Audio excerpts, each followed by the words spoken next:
Boop boop be doo. Boop boop be doo. Oh man, has it been a day? I don't know how many people are going to show up, if any, because frankly, I didn't plan to do this. This is on a whim. I decided to sit down because some of the things that have occurred today. Like I said, this has nothing to do with the previous event. The bully is not a group of people this time. The bully is basically, okay, it's the BBC. BBC have subpoenaed Twitter to give away. Basically, they want them to cough up all the DMs, tweets, basically everything down to the sperm sample of two people on Twitter that are apparently involved with. Now, this has to do with the 53-second clip and the pictures of the sonic screwdriver that were put out towards the end of June. And it's just the fact that this is right out of the Paramount Pictures playbook. This was the sort of sick shit that they were performing back in the late 90s, early 2000s. Now, for you folks who haven't heard anything about that, let me give you a brief. If you were a Star Trek fan in the later part of the 90s and you had a website, and remember, the internet was in its, early days around this point. It was just at its beginnings, starting to really flourish. If you had something on your web page that even could remotely resemble something that had been on the original series, the movies, or Star Trek The Next Generation, Paramount would send a cease and desist notice to your internet service provider or whoever you were getting your web page through, and you would have to take the page down. And we're talking, there were things that were just so plain out there that were getting, cited on to have the sites taken down. And some of it was stuff that was clearly parody. Some of it was stuff that was fair use out the yin yang. But no, it was the Paramount Pictures Corporation, and they had to have their way. Now, another sledgehammer tactic that happened. Now, as I told you all before, from 1991 to 2006, we had an independent convention over here in New Philadelphia that was ran by a fellow named Joe Manning, Heart of Gold. I still miss that man to this day. And it was basically based off when he saw Star Trek 6. And what happened was, based off that dinner between Kirk and the Klingons, he got some people together and they had a dinner similar to that, cosplaying Federation and Klingon officers. And then after that, he decided, why don't we do this where we can get people to gather all together in one location? So that's how Camp Dover Peace Conference was born, because it was held around the town of Dover. So they just went ahead and named it that. Well, it was in the 2000s, I think it was, or was it late 90s? We were gathered together at Camp Dover Peace Conference. And what happened was that same weekend, there was Volcon going on in Cleveland, another Star Trek convention. They were a company, I don't know if they still do them or not. They were kind of like, creation conventions. You've seen one, you've pretty much seen them all. But what happened was, there were people who were attending both Dover and Volcon. What they did was they came down for Dover, and then they stayed for Dover, and then they all hopped in a car and they caravanned up to go to Volcon that evening. And next thing you know, Joe and everybody are getting phone calls from their friends at Volcon. If you have anything that looks like it's Star Trek or Klingon related, get it into your rooms now. We don't know if they're coming down there, but word is going around to them all about the other convention that's happening just an hour south. Okay, get ready. Are y'all sitting down? I hope you are, because this is what happened. We're going to get to that in a minute, Deborah. Don't worry. I'm setting the stage. Well, what happened was this. Paramount had hired lawyers in the area and paralegals to go to Volcon with a whole stack each of already open, ready cease and desist notices issued by the court of Cuyahoga County. And each one had a pair of sheriffs with them. and they were walking up to every booth in the dealer's room. If you had anything on your table that looked like it could have been, or may have been, or even looked like it came off a Star Trek episode, movie, Next Generation, or whatever at that time, they would stand there, ask to see your business license, and you would have to because it's a court order. So they'd hand over their business license, they'd take down your name, and then they'd inform you, shut down your booth and be gone within the hour, or we're going to prosecute you. This was how bad Paramount was.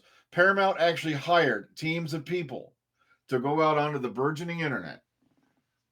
Well, burgeoning, is that a word? Okay, the burgeoning internet, or the young internet, and look for sites that even had the slightest image or anything that looked like it came off Star Trek, and then they would be issued cease and desist notices. This is the type of sledgehammer tactic that the BBC is hoping to accomplish. A rule by fear. This is a blitzkrieg. It's got crazy. Peter is saying anything right now. Like here's the thing: if they didn't want rid of Peter, all right, this is what I was told when Peter made his appearance at the big convention there. I think it was LFCC. He told everybody that they offered him 4 more years. Are you sitting down? Because I really hope you are. They offered him 4 more years at $100K per year. Now, just to set the stage for this one, Stephen. Peter Capaldi, I think in the first year he started doing Doctor Who, made 400K pounds per year, if I remember correctly. This may be wrong. I'm just going off the top of my head. But the one figure I know is that after that, they went down. He was taking in 240K per year, which is why I die laughing that they're going, we're paying Jodie the same as we paid the male doctors. I go, yeah, that's why you pay like Matt Smith, like almost 400K for his last year. I think Eccleston made like 500 for his 1 year. Tennant, I think he was up to 400 and something to keep him around. Capaldi was making 240K per year when he left Doctor Who. And he's telling the story now that, oh yeah, they offered me 4 more years at 100K per year. That is less than half of what he was making at that point. That is a slap. And was it $1 million? I couldn't remember for sure. Thank you. I just didn't want to throw off one huge number. If that's true, okay. It's been a while since I had the Tennant numbers in front of me and all that, okay? The one I remember easily is Eccleston, who made like $500,000 for that 1 year. But so basically, they're making a big deal about Jodie making 240K. That's what Peter Capaldi made after a pay cut. And then they offer him 100K per year? 100K per year is freaking peanuts. Guys, it's like 1 year when we were working major overtime, I almost cleared 100K per year as a freaking auto worker. Okay? I'm not bragging. I'm just saying Peter's worth a hell of a lot more than that. They wanted him gone. It's that simple. There's no way in hell they knew that he was going to take that. Come on. Look at the physical injuries he had already endured just, getting to that point. He got that same knee injury that Matt Smith got from the twisting, turning, and all that. And he had to have surgery on it. So, and contrary to popular belief, no, that is not why they took the year off. He was well recovered within a couple months. He was just going to have, what they did was they brought in, I think, a stunt runner, basically is what they call it. If someone was doing a whole lot of running, like, sure, I'd like to see them imitate the running with the penguin like their ass is on fire. But I do too, Michael. I really, really do, but I don't think it's ever going to happen now.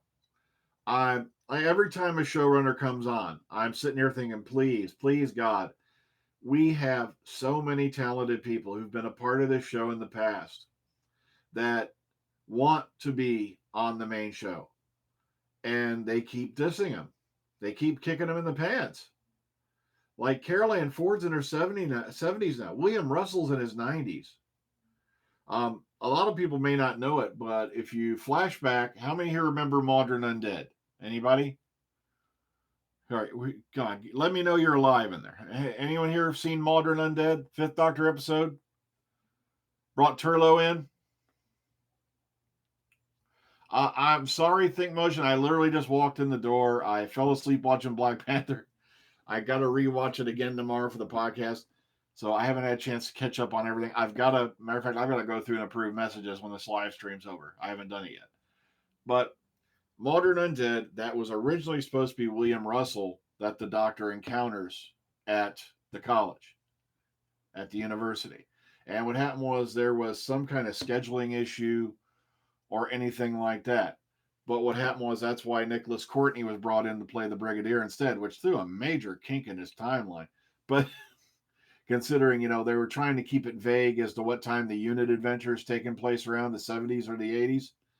Um, but then, of course, they named 1983 and 1976. Like, wait a minute, if he was still in unit in the 70s, why is he at a college? But, that kind of crazy mind numbing shit that'll drive you nuts. But yeah, it was supposed to be William Russell, who the Doctor encounters, who's having the memory trouble, and he's completely forgotten the Doctor and their adventures and all that.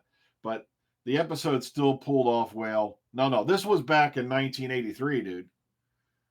No, I don't think it had anything to do with his physical condition at the time. I heard it was a scheduling issue. But like I said, maybe if anyone knows the true story, let me know. Okay, put it in the comment box on this video because I do kind of try to fact check. But that's what was supposed to happen. It was supposed to be William Russell, and I think also the thing was now we know, of course, Jacqueline Hill passed away, of cancer, which was also sad. Who played Barbara Wright, but that wasn't until later on because no, that was around. I gotta go look that up. It feels bad that I can't remember that. She did appear in Megalos. That's right, as a different character. She wasn't Barbara. Um, but back onto the main subject. Yeah, Think Motion. I'll take a look at your message. But does it have to do? There's a rumor going around that on the new TARDIS interior, the center section where the console is rotates. Now, is that the column rotates or does the whole section? Has anybody heard anything about that? I'm hearing a rumor about that. But okay, since we got about 50 people, let me reiterate the main reason why I'm doing this. The BBC have now subpoenaed Twitter to cough up the direct messages, private messages, and all the tweets of two people who are allegedly involved in distributing their material. They're making it sound like they were packaging and selling heroin. I'm like, it's gotten fucking silly. It really has. Like I said before, you folks came in. Paramount Pictures tried these sledgehammer tactics to drive fear into people back in the late 90s and early 2000s. It didn't fucking work. It backfired on them hardcore. Just like, Simon Pegg saying people who didn't like Star Trek Beyond were fucking assholes. Look at how well that worked for no, it was it was into arsonists. People who didn't like into arsonists were total assholes and man boys and shit. Yeah, look at how well the ticket sales went on Beyond, dumbass. It's like, ugh. But yes, I want to know where they are shitting the money to pay for all this court action because they're trying to get Microsoft to cough up information on who uploaded that one, the 53-second video to the OneDrive. And the thing is, that's literally like looking for a needle in a haystack. They're gonna have to go back to whatever day it was, track down the file, and you have to also take into account all this guy had to do to remain anonymous is have a good ISP masker, basically a VPN relocator, so it looks like he's uploading it from God knows where, and all you have to do is put it on a laptop, drive out to like a coffee shop with free internet, wireless, out like 100 miles from your home, and upload it, and they're never gonna fucking find you. It's not that difficult, but hopefully this guy had the sense to do that, or person that they're up. But I thought for a long time in my life, maybe I've gone nuts, maybe I'm losing my mind, but wasn't most crimes where you prosecute someone for being accessory after the fact involving murder or some kind of felony? Now, let me see. Somebody leaks a 53-second clip, which the only thing spoilery that we really learned was that Yasmin's a cop. And now all of a sudden, oh, looky, everybody, we're going to go bend over some fans and anally rape them in court. It's like, well, I don't think they're going to go to court, but they want information to find out where the 53-second clip came from. But this is a total invasion of privacy. It really is. This is corporate censorship at its worst. This is something that's not supposed to happen on the internet, period. I don't care. They didn't come to your house. They didn't steal your kid. They didn't rape your dog. They didn't, make your maid, put your socks down the septic tank. They fucking distributed a 53-second clip that don't tell you shit about the plot. Don't tell you shit about the aliens that are coming. And you're going to take them out and go, oh, we're going to air all your dirty laundry in court. You've got to be freaking nuts. Well, yeah, are they? Yeah, so Star Trek Online staying with the prime timeline. I never got into it, Star Trek Online myself, but yeah, the word is the Patrick Stewart show is going to stay in the prime timeline, which is hallelujah. If it has anything to do with that Abrams timeline Kelvin bullshit, I won't watch it. I'm sorry. It's like I know people are like, why are you being a nitpicker and all that? I'm like, sorry. The new Star Trek, like I said, I've never even watched it, but people have been sitting there telling me what's going on it, and I'm like, it's Battlestar Galactica, the remake, all over again. Sexed up, intellectually watered down shit. Oh, we'll throw the occasional bang and flash for the Michael Bay action flick type effect.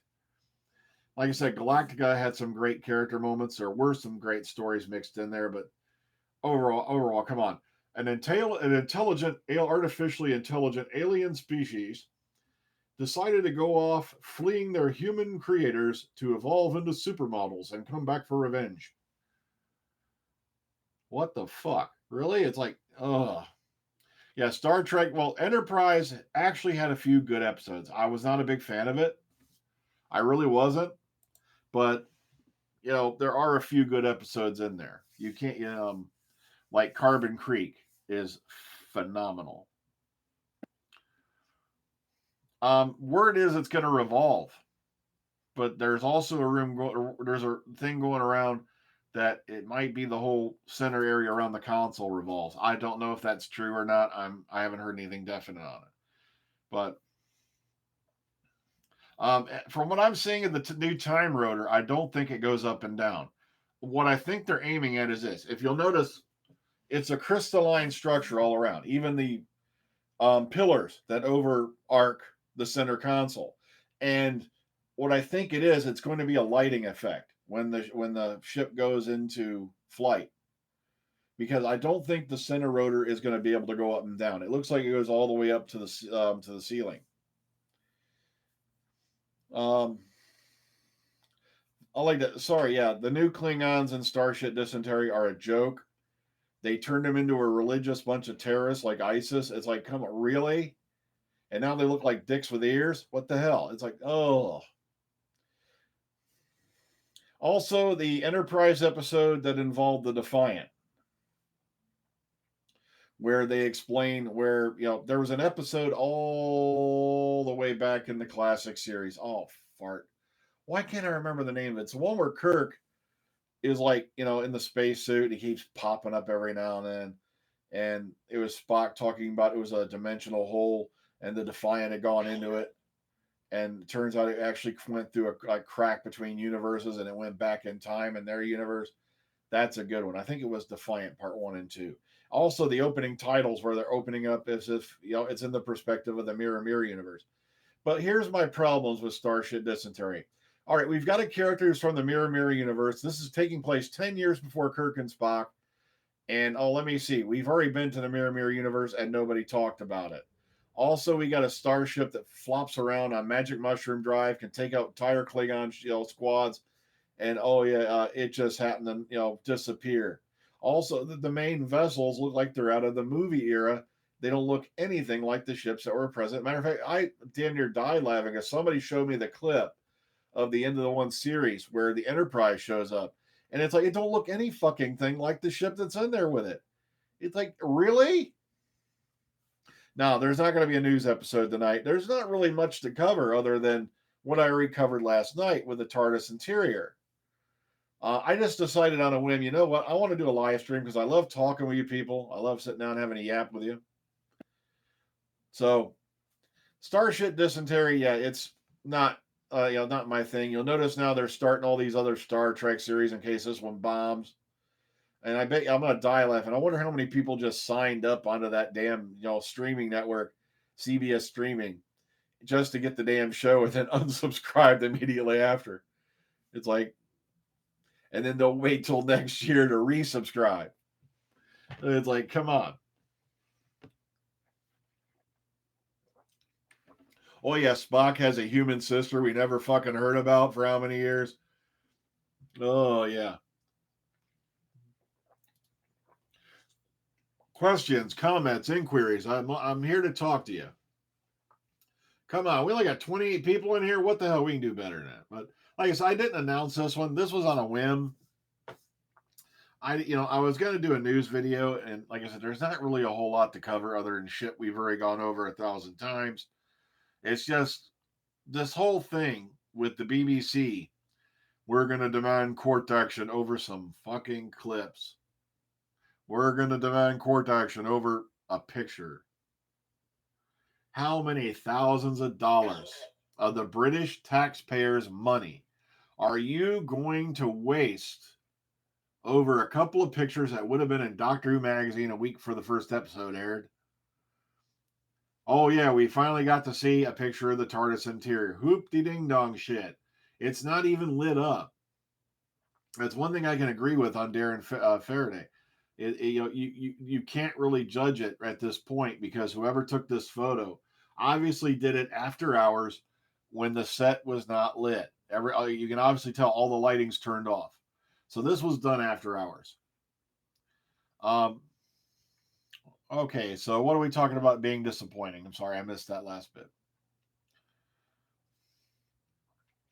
I quit watching Sherlock a while ago. It's just after I found out that the one episode was going to be all a dream sequence, I'm like, just at that point, no, that's jumping the shark for me.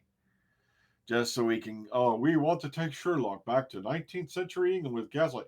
What the hell's the fascination? You got Gotham by gaslight. Next you know, have porn by gaslight. Darling, my dear, I'd like to fornicate with you tonight by the fireplace. Please turn on the gaslight so we can get the full effect and die of carbon monoxide and die of gas poisoning as we get it on. Yes, yup. Cheerio, pip pip. Oh. Here's the thing. I don't want to judge the interior. Well, this one I've been wearing the last couple days is not a cowboy hat. That's a fedora. See, that's not a cowboy hat. This was like one of the first hats I started out with. I still have it. I pulled it out because I hadn't worn it in a very long time and I started to miss it. Rumor was a trailer hit Twitter earlier today. I don't know what's going on with it because I only found out about it 15 minutes ago, but apparently it was gone like a light. It was gone like a flash. No, it's just no. I don't do dream episodes anymore. Dream episodes are cop outs where you can do any damn thing you want. And I go, oh look, I woke up and it was all a dream. Yay! Kind of like that whole season of Dallas, and it turns out Bobby was in the shower and shit. It's like that was just lazy fucking writing. Now, what had happened was Patrick Duffy had left that show. It was a contract dispute, and then all of a sudden they resolved it. Unfortunately, the assholes had written him off as dying, so they had to turn the whole last episode, the whole last season that had gone to shit. The ratings went into the toilet, and then all of a sudden, well, we're bringing Patrick Duffy back, so it's all look. Pam woke up and it was all a dream. All a dream was shit she had. And, oh god, that's like, that must have been a long lost dream. Maybe she was on meth. I don't know. All right, for you folks who haven't heard, who are just coming in who are asking, the BBC have filed subpoena with Twitter to have Vortexia and Matt Whalen. Matt Whalen, I don't give a shit about. Here's a piece of irony. Piece of irony. Matt Whalen, who had been out attacking set reporters, getting people to rile up against him, mainly because he got banned off set for being a dick.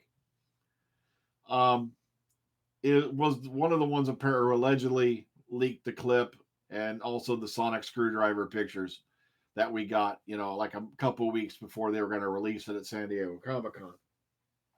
Well, sorry, this was back in June. That's right, latter part of June, when the 53-second clip hit. And now they are subpoenaing Twitter for these two accounts to cough up private information such as direct messages and everything. Now, I direct messaged them quite a few times. We didn't pass anything between each other, but still, that's private messages. For what? A fucking clip?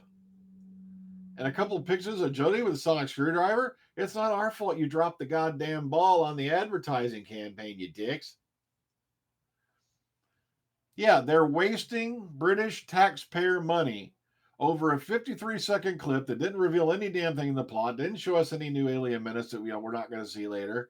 The only thing that got spoiled was, oh, look, Yasmin's a cop. Big shit. They did that in Torchwood how many times with Andy, except he was cool. I think it was Patrolman Andy or whatever it was. Or Constable. I can't remember how they go.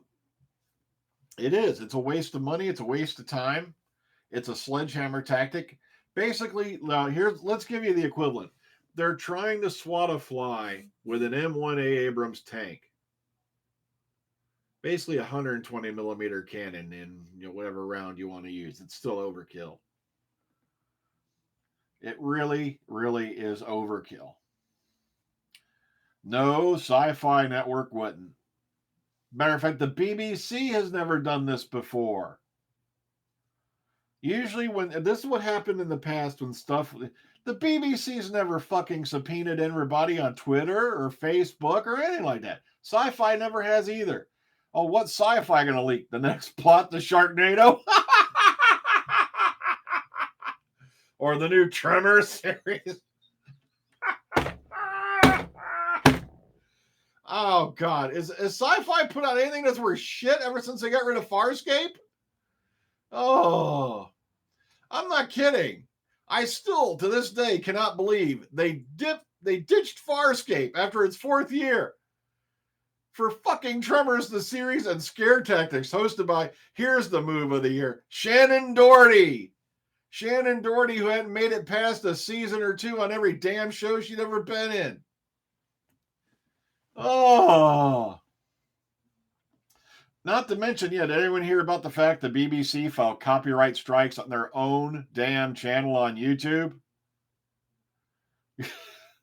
Yes, that did happen last year. Because of the algorithm, they filed copyright strikes and took down their own fucking videos.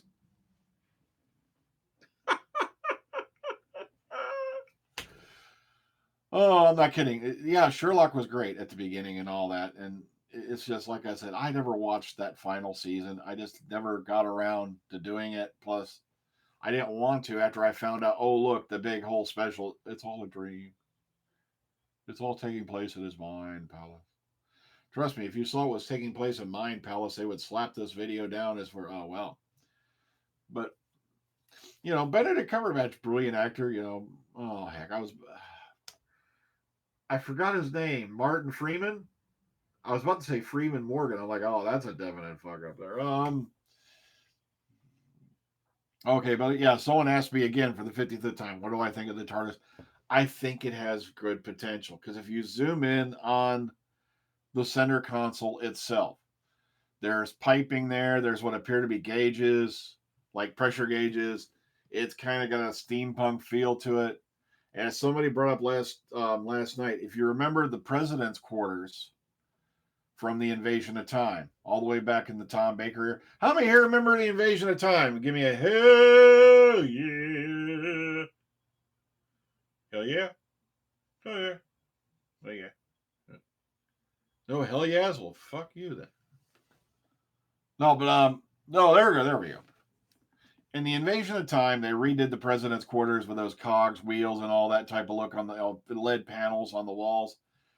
That's what the walls of this TARDIS kind of remind me of. The crystalline thing, like I said, it can be a great effect if we see it lit up. As I said before, and I'm going to say this again for you new people,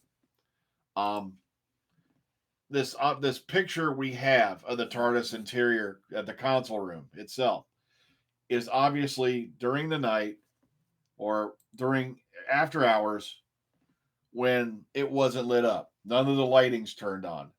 So we have to wait and see what it looks like lit. You do get kind of an impression. All right, how many here remember the photo of looking in through the doorway of the TARDIS, and they got the four like directors' chairs there with the cast name on them, which are going to probably be in Doctor Who magazine a week before the damn show airs anyway, but they're throwing a fit about because you do get them. They do have it lit up in that photo when you see the guys in there and all that working around.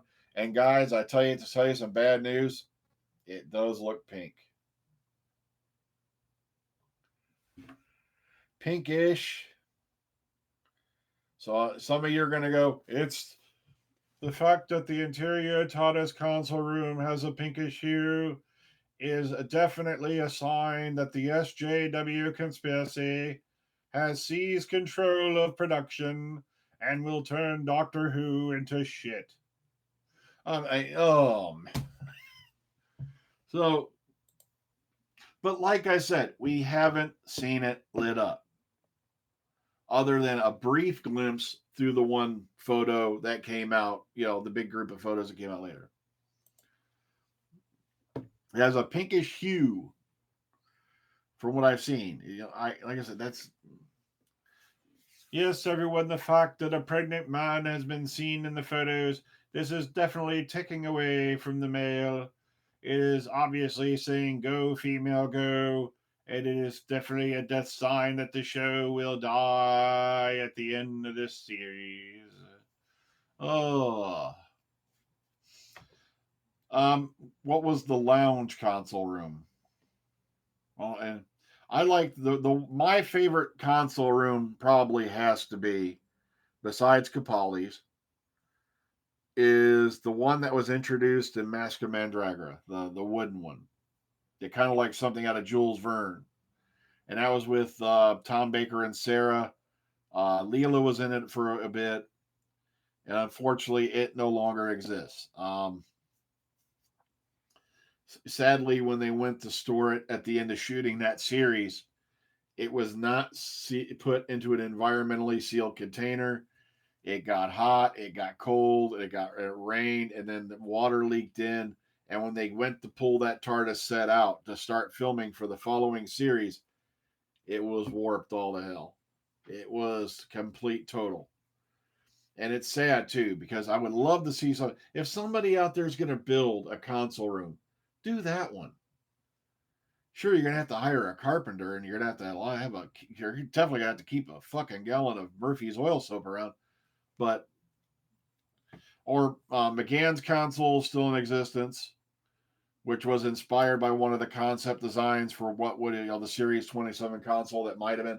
How many here have you seen the one Series 27 console concept that was put out there? I put the picture of it up on the Dr. Freedom page. The center console would have been supported by the time rotor column. And below, there would have been nothing touching the floor. It was literally going to hang like 2 or 3 feet off the floor. Well, about 2 feet. So the bottom part would not have touched the floor at all. And that was freaking innovative. That was beautiful. Right? We've only seen a 1/6 scale model of it, which they used in the one special, with Sylvester McCoy that they threw on Survival, I think it was. And he basically, they blue screened it in behind him. I think it was Endgame. I'm not sure. That was a beautiful one. Yeah, the way budget cuts are going, your next console room is going to be inside like a trailer somewhere down in North Carolina.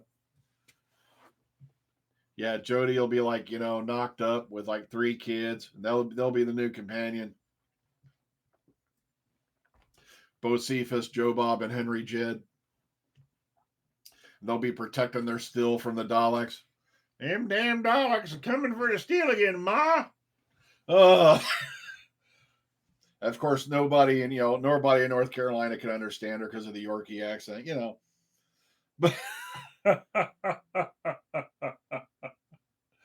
oh, what I love is people complaining about Jodie's accent. I was like, trust me, I have a friend of mine, Callan, if you're watching, who's from Aberdeenshire, Scotland. We're talking, you can't get much further north than Scotland, and it took me at least 2-3 weeks when I first met Callan to actually understand what he was saying. Because very, very strong accent going on there. It took me about a week to understand what my friend Graham's saying, and he's near Glasgow.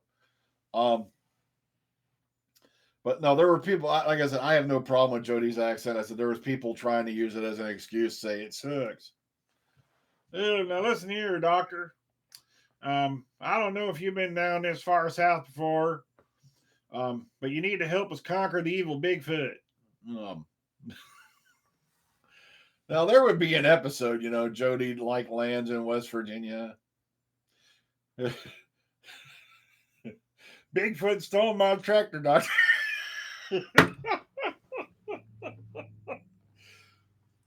Why couldn't he have took my wife, that bastard?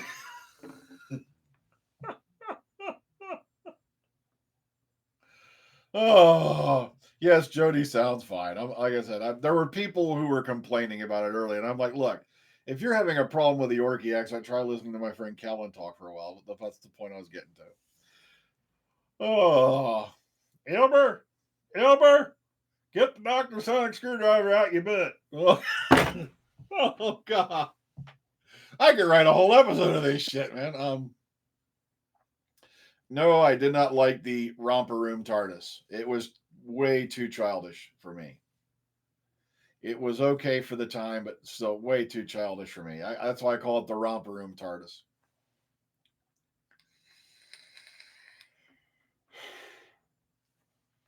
Okay, any other subjects while I'm here? We got about 60 people in. Howdy, folks. You're all tuning in. What we're talking about is the BBC have subpoenaed Twitter for Texia and Matt Whelan. Well, I don't give a shit about Whelan, but to cough up all their personal information, DMs, tweets, and everything to the BBC to track down the leak for the 53-second clip that came out towards the end of June. And it's basically corporate censorship at its worst. It's sledgehammer tactics. Like I told these guys earlier, if you're just tuning in, it's like trying to swat a fly with an M1A1 Abrams tank. It's overkill. It's like we didn't get anything out of 53-second clip other than 53 seconds of Jody as a doctor, which was spectacular. I don't know why they're bitching. This was something they should have put out. The only thing spoiler we learned is Yasmin the cop. The next gen. Here's my problem with next gen, and I had a character who addressed this. Is the fact that in that era, the reason why they almost had their asses handed, they got too complacent. You've got ships now running around with entire freaking families on board them. Really, you're going to send entire families off to unexplored planets where they can get vaped any minute? Why don't you just put red shirts on Junior and send him on the away team? What the fuck? It's like, come on. It's like, I know. I agree with you, Sexy Blues, Johnny. I really do. There were people who were sitting there going, I don't like Jody. She sucks ass. Who have seen this clip and have done a total 180. Matter of fact, there was like I said, it was like 50-50 for a while. Then it went 75-25. And after that clip came out, even the 25 numbers started to diminish. The 25% against. It's like, what the hell? This is stuff they should have been putting out. I think the reason why they got upset, I truly, strongly believe that 53-second clip was originally destined for San Diego Comic-Con to go along with the trailer that got released. I think the clip was going to be an exclusive for the panel only. That's my theory. Enterprise E wasn't bad. Enterprise J was just completely off the frickin' wall. Here's something they need to tell the people on Star Trek or Starship Dysentery. Why does the saucer section of the fucking ship revolve? It's a starship, not a damn tourist attraction or restaurant.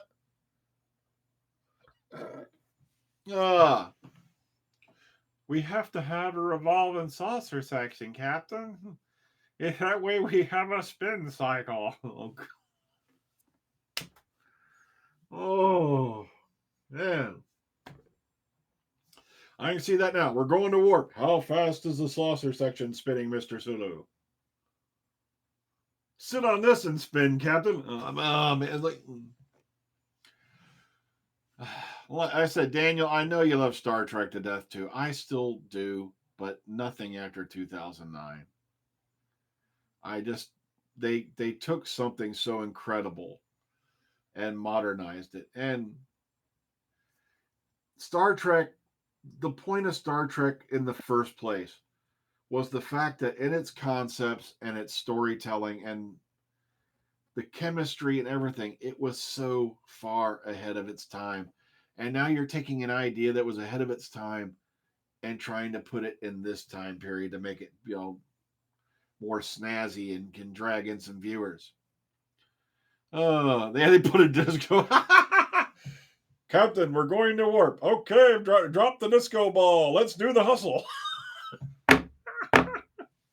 She is so lucky, John. Um, I've only met, I think, Walter Koenig. Incredible fella. It's just, though, I didn't get to talk to him a whole lot because the year I met him, if memory serves, this is how brave this man was. It wasn't only a few months after his son had passed. And I didn't, it's like, what do you say? You know? You could see the pain in that man's eyes when he was standing there. And it's like, you don't want to bring up a taboo subject like that, especially when you're a stranger, you know? It's a difficult subject to bring up.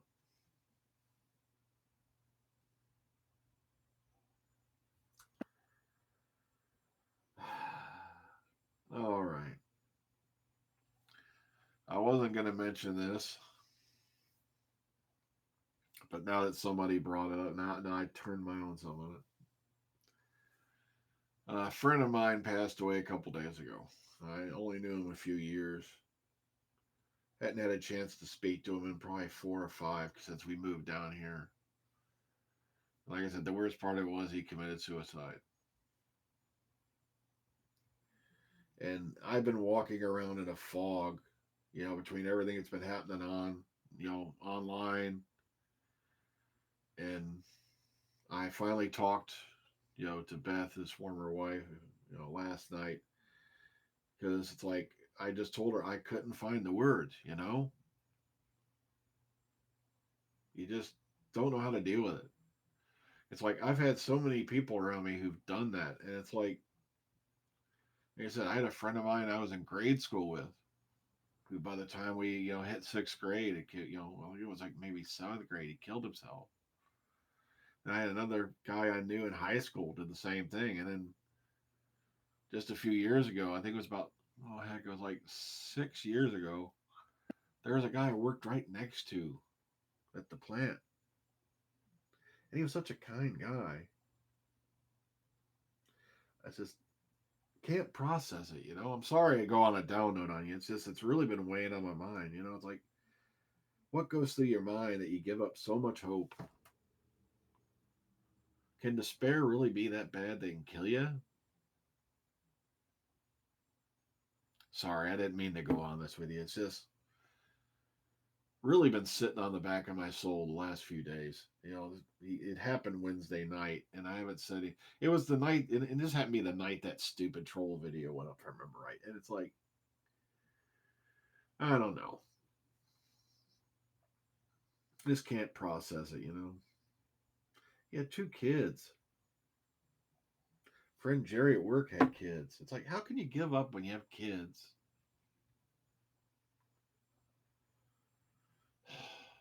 What do you tell them? I'm sorry, I shouldn't even be talking about this. This is somebody else's personal matter. It's like, but still, it's like, it kicks you in the head. It really does. There have been times in my life when I couldn't see the light at the end of the tunnel. It's like, but you got to hang in there. It's life can turn on a dime for good or bad. You know, hope's a hard thing to come by, especially in the 21st century. A lot of people walking around happy go lucky, but then there's us guys out here who can see, a little bit more clearly sometimes, and we don't like what we see. And we try to make light of it. We try to, you got to fight through it though. You can't just give up.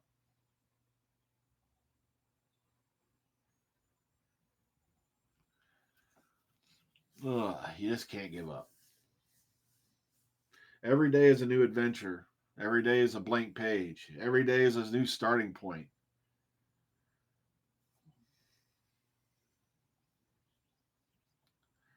But the good news is, side note, despite all this that happened, is I got word reached me earlier today that the troll videos we talked about in the last live stream have been removed. Unfortunately, one of the idiots still tried to create fake accounts on Amino, and guess what happened? They shut that shit down faster than Negan because they don't put up with that shit over there. Uhura was so out of character. Okay, Michael. Oh, you mean in the new movies? I can understand that. Why is Uhura suddenly boning Spock because old Spock went back in time? Really? I'm sorry, but if getting to bone Uhura was an after effect of going back in time, somebody sign my shit up. Like, come on, Nichelle Nichols. God damn, she was hot back then, wasn't she? Tarantino Star Trek. Like I said, to change the subject, let's get to something better. Let's move forward. That's the only thing you can do. If life's kicking you in the pants, grabbing you by the balls, trying to ass rape you with a redwood tree, you got to keep moving forward. Let's move on. Nichelle, I only met her once, and that was, oh God. I still have her autograph here, and I've got to go find it because I want to put it in a frame. So I had met Nichelle Nichols, but it was like a long time ago. And it was here it was in Cleveland before they had the big convention Exile. Now they got fucking caught there. Now they got a Wizard World in Cleveland. It's less than 30 miles from where I used to live. Oh, bastards. Yeah, Nichelle, was an incredible speaker. Is an incredible speaker. Well, like she was then is what I meant when I attended the con. Um, I've also seen Michael Dorn, and when he tells his stories, you laugh your ass off. From Star Trek Next Gen, especially when he goes into his years on. I was on ships. um, like I said, Walter Koenig, though, I didn't know what to say to him. It's like his son had just, committed suicide a few months before. And it's like, I never bothered with Shatner, and I'll tell you why. William Shatner, I'm sure, is an okay guy. A lot of people say he's a dick. I don't know, but I'm not paying $100 to get a signature. The most I've ever paid for an autograph is this one up here, and that was Patrick fucking Stewart. And I'm so glad I did it. It's a picture of him as Charles Xavier in the chair for the first X-Men movie. And I did that because everybody was on about Star Trek. You got everybody go Star Trek collectibles. This what's going on in the next Star? What's going on in the X-Men film that's coming up? So I walked up and I asked him, Patrick, just to change the subject, how come you haven't been on Doctor Who? And Patrick just looks up and frankly goes, because they've never asked me. I said, well, you need to get your agent on that, man. Come on. Because, we've already had Ian McKellen pop up on there. It's like, I think Patrick Stewart would make an excellent addition to the Doctor Who cast. I can't quite do that Oxford thing, I just can't do it. Yeah, Patrick Stewart was awesome. Like I said, the funnest one by far. Let's say, well, Summer Glau was funny, but I didn't get a chance to talk to her very long because we found out that she had a flight. She had to go back to the other side of the country to do some pickup shots for Arrow because she was on it during that time. And heck, like I said, the funniest and the one that made me laugh, I think, by the most was Eve Miles. If you've not had a chance to, and she's at a con you can reach, go talk to Eve Miles. She has no filter. Oh, William Winters. I'm going to say his name. This is a live stream. Yeah, he always has to because he's one of them guys who thinks if I make enough Haiti faces, Jody will go away.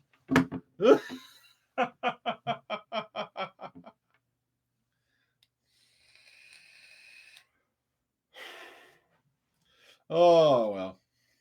Richard Smith. Oh, boy. Here we go.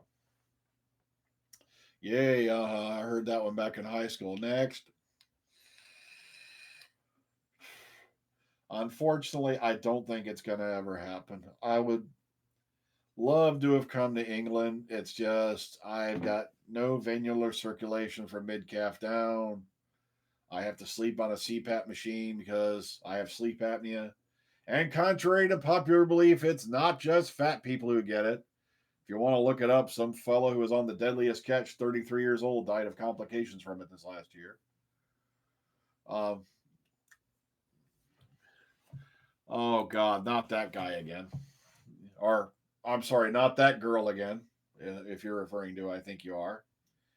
Oh, gosh. Hiya, James. How you doing? You're not fooling anybody. We know who you are. You're the same thing over and over again. Everybody say hey to Richard Smith, aka James, from Manchester, England.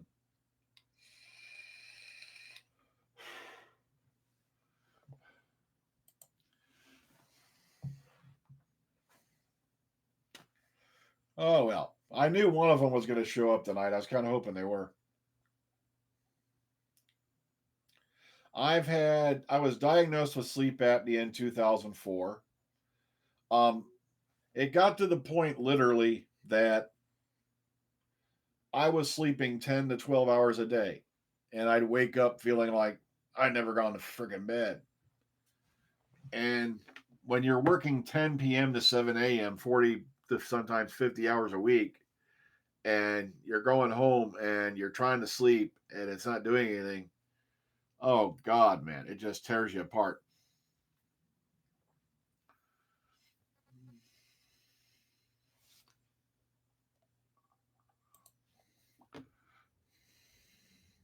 Okay. Patrick Stewart would make an excellent villain or even just a side character. I'd love to see him as either one. Paul McGann was incredible as the Doctor. He got the short end of the stick. If you listen to the Big Finish audios, especially up through the Eighth Doctor adventures, he would have been the perfect War Doctor. I don't know why, other than the fact they needed to fill theater seats and to lighten up an otherwise stupid storyline that they brought in John Hurt. Like I said, John Hurt's an amazing actor. They could have brought him on stage and had him read the encyclopedia for an hour, and you'd have been stuck to the screen. The guy was just a force of nature as an actor. Um,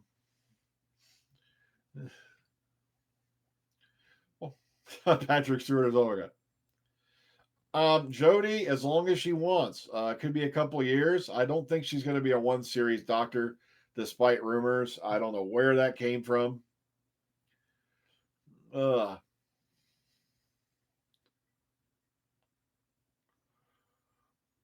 yeah, it would have. Yeah, Paul McGann got the short end of the stick. He was the next guy in line. If Chris Eccleston was not available, then he should have been brought in.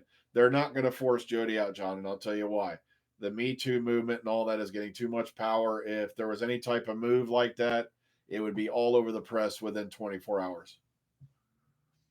And the Time's Up movement and all that, and she's a part of that. Plus, she's a self-proclaimed, she's proclaimed as a feminist. So if they tried any shady shit on her, guaranteed. How many here have actually read some of Jodie's interviews? She's got no filter. There's no way in hell she would stay quiet about something like that. I guarantee it. Come on. Here's a woman who's not afraid to, even after she landed the role of the Doctor, she'll lay off the F bomb, drop the cunt word and everything. Oops, I said cunt. Like James. Yeah, like I said, that's what I love about her in interviews. She does not hold back. She just says what's on her mind and lets it out there. Well, folks, it is now 8 o'clock. My only problem with the Enterprise NX-1 was the fact that if you take, I think it was the Akira class out of Star Trek Next Generation and flip it over, congratulations, you got the Enterprise NX-01. Basically. Like I said, I have definitely got to run. It's going at 8 o'clock. I want to thank everybody who attended. And please keep this in mind. There's no way in hell that this latest campaign by the BBC is going to bear fruit. If anything, it's going to definitely demonize them in the public eye. You are creating a vendetta out of what you basically, they're creating Mount Everest out of a freaking like salt grain that fell on the floor. So they, like I said, this is not, like I said, if I'm sorry, I'm ticking a little bit because I got to bring this to a close. But basically, if you remember what happened with Paramount when they tried these sledgehammer tactics on the internet back in the late 90s, early 2000s, it ended up turning a backlash for the fans against them. And that's what's going to happen here. Great. I got something in my contact. Great. All right. I think I got it. So take care, everybody. Have a great night. And James, grow up. You suck. Bye, everybody.